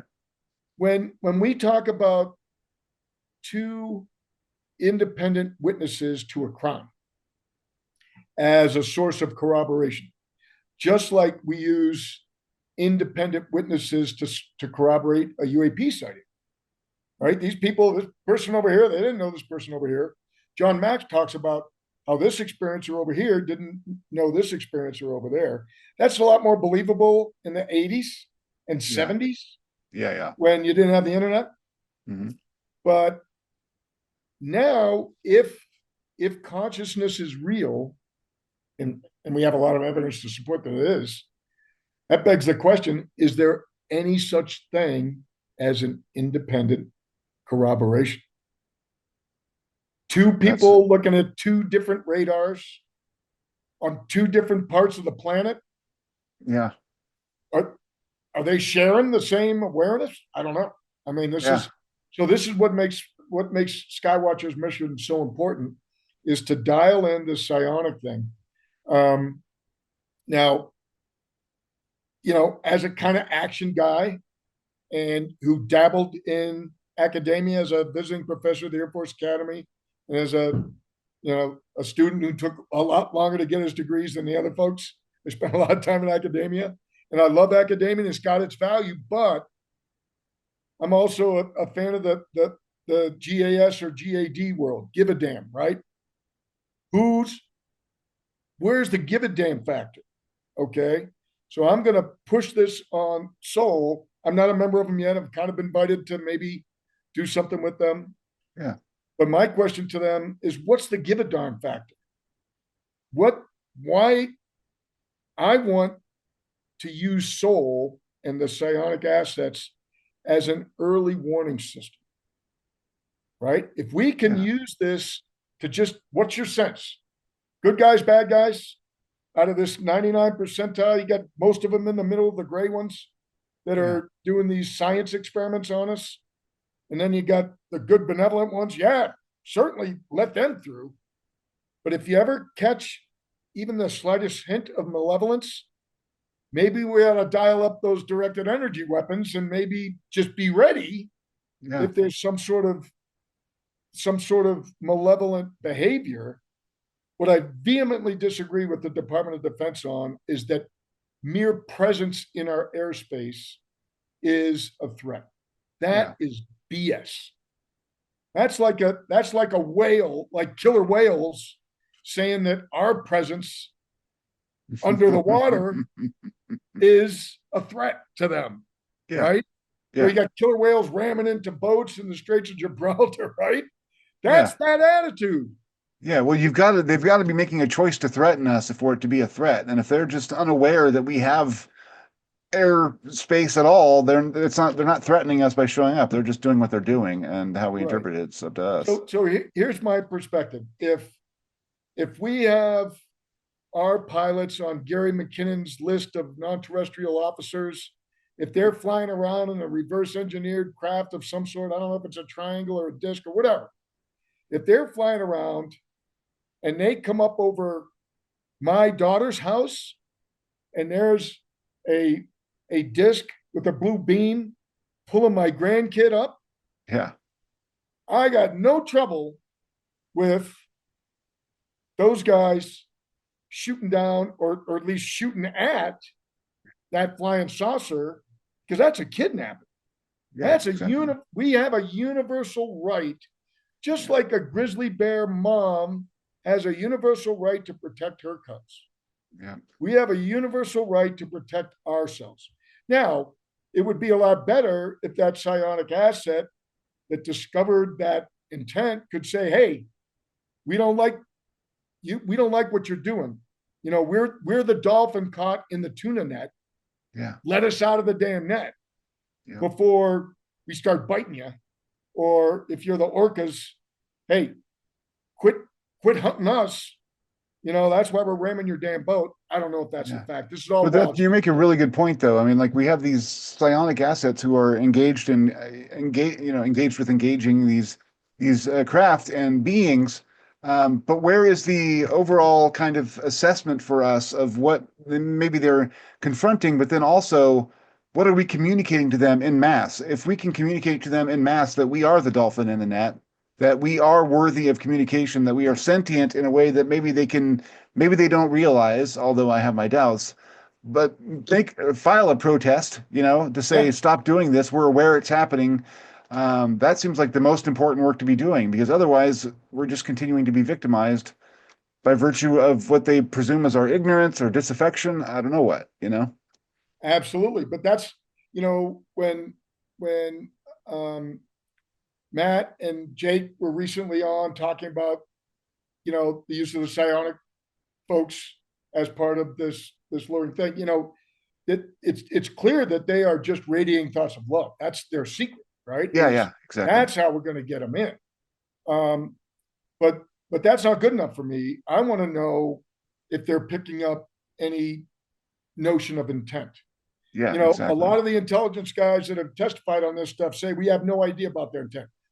BS. We do have. All you got to do is read the doggone experience or literature. There are pages and pages of documented, cited intent, both of a benevolent notion and a less than malevolent notion. It is super common throughout all of those accounts that we get the message, we're not going to hurt you. We're not here to harm you. We're not here to harm you. And so this notion of threat is BS, unless there are even more of the malevolent cases that I'm aware of that have been buried deep down in the government files. Yeah. And I am putting that out there that that's the case.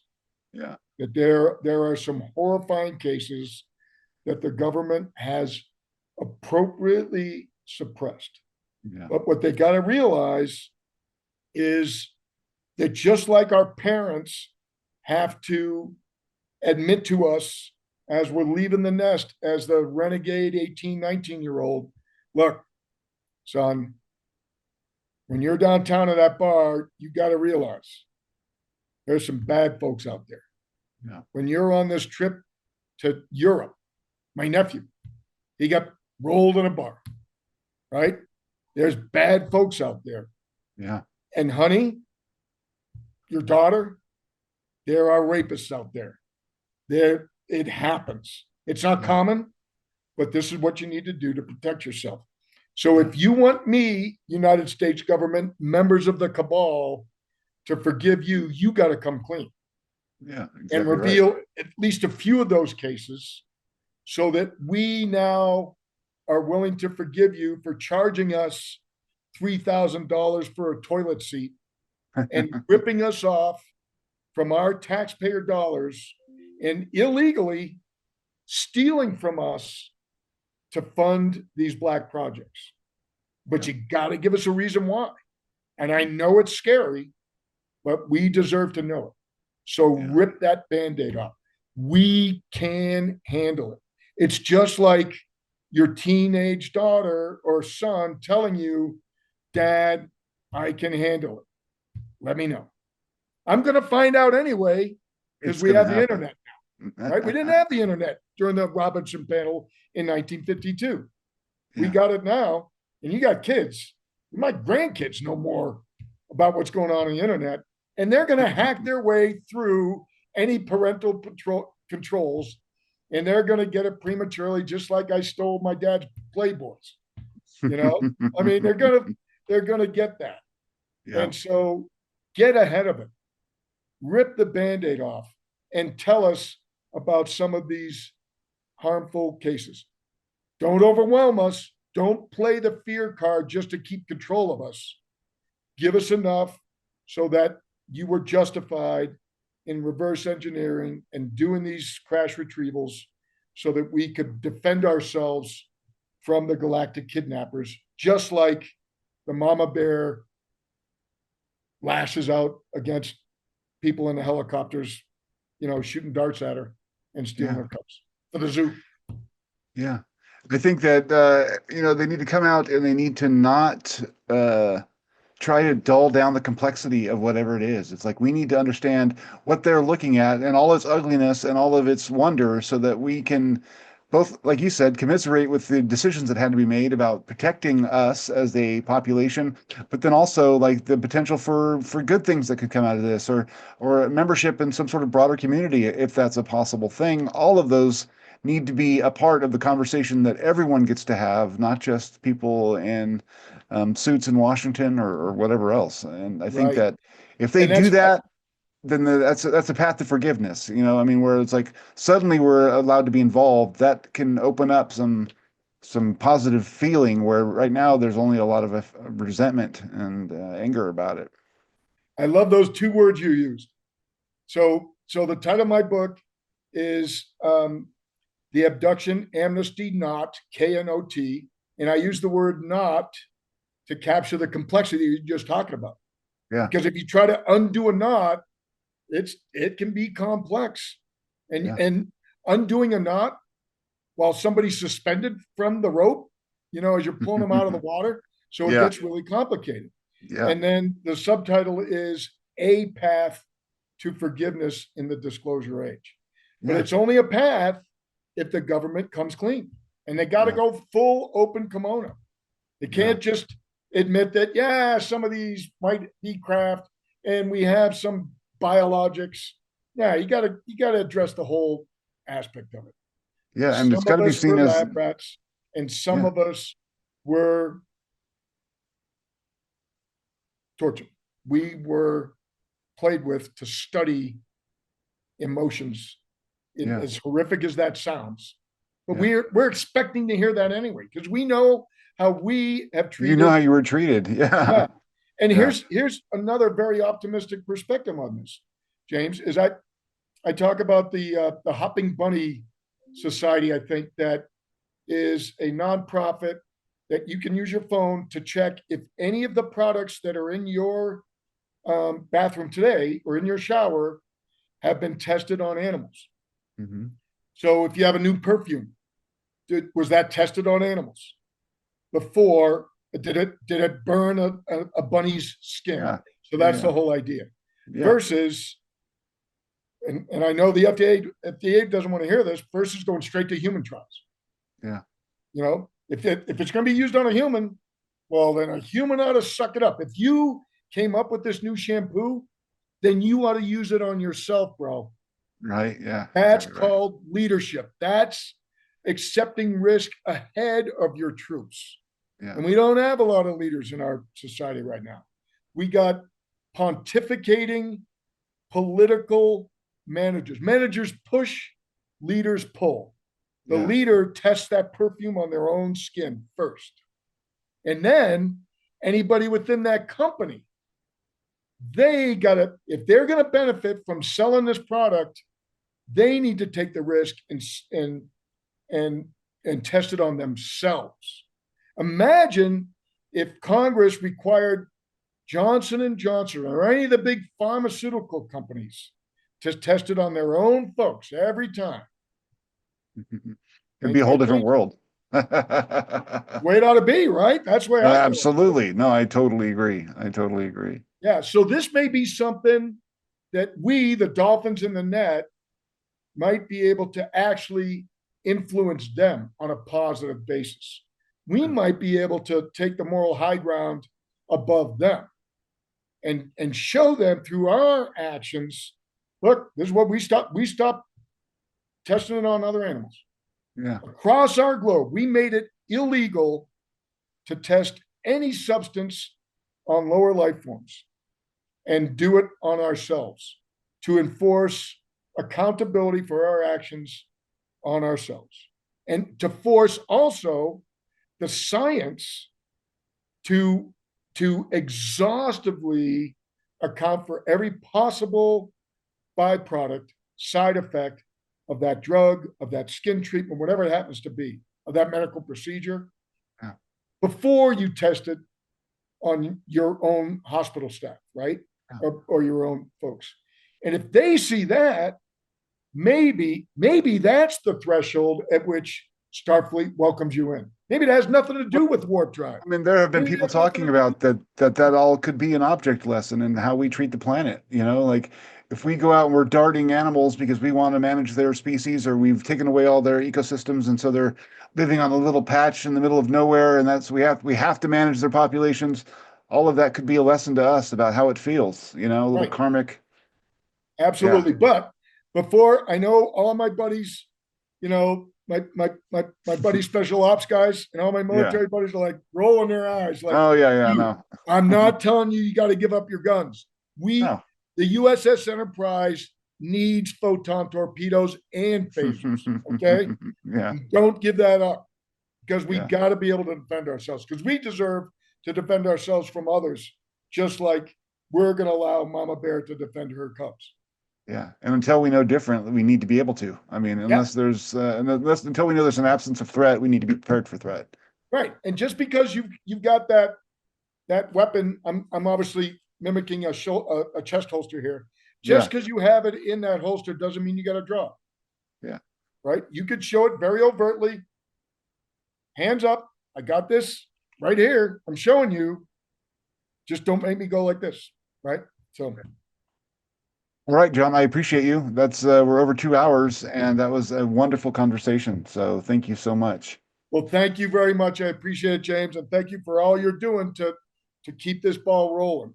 And Yeah, and and God bless the PBS and everything you guys do to break out of that um, news is money for hold. sale paradigm. Yeah, and it's tragic if that goes away.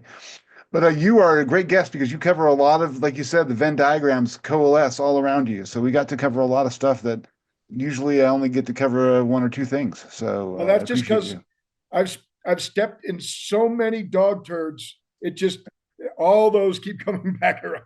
And here's the latest one.